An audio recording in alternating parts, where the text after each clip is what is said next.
All right, welcome back to Highland Springs. And of course, the Price Cutter Charity Championship is just like a few days away.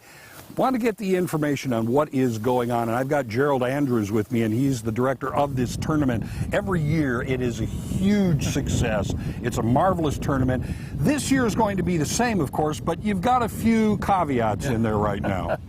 Tell me about it. Well, of course, we went for 6 or 7 weeks without making a sponsorship call back earlier when virtually the world was shut down in March and April, of course, and that really put us behind. And then we started getting involved and making all the calls, getting people lined up, and for the first time in my life and career, I had sponsors calling me going, "Why haven't you called me?" You know, and I'm like, well, we're just that far behind, and we're still behind. Yeah. Of course, last week the real setback was the announcement that no spectators would be allowed to attend. Right.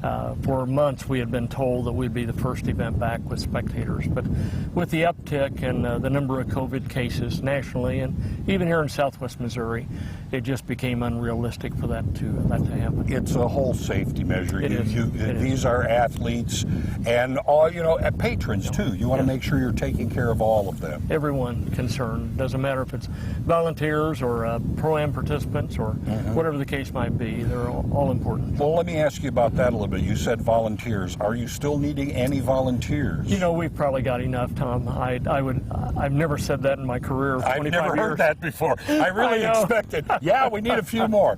You know, we have over 1,000 people, and we can only use probably 300 to 400 this year. And they're packing volunteer uniforms today, and I got 1,200 shirts up there, and I'm not going to have enough bodies to put in them this year around. But I really would be misleading someone if I said, boy, we need you to come out and volunteer. There'll be walking scorers, there'll be ball spotters.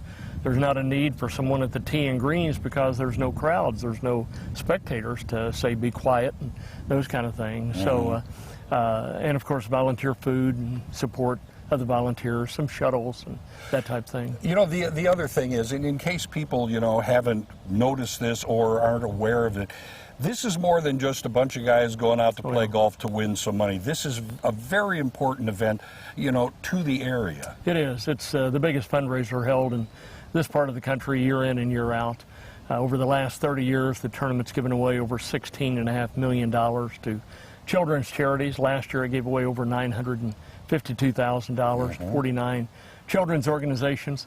And so many of our charities are just like all the rest of us. They've been shut down. They've had to postpone or cancel their own events.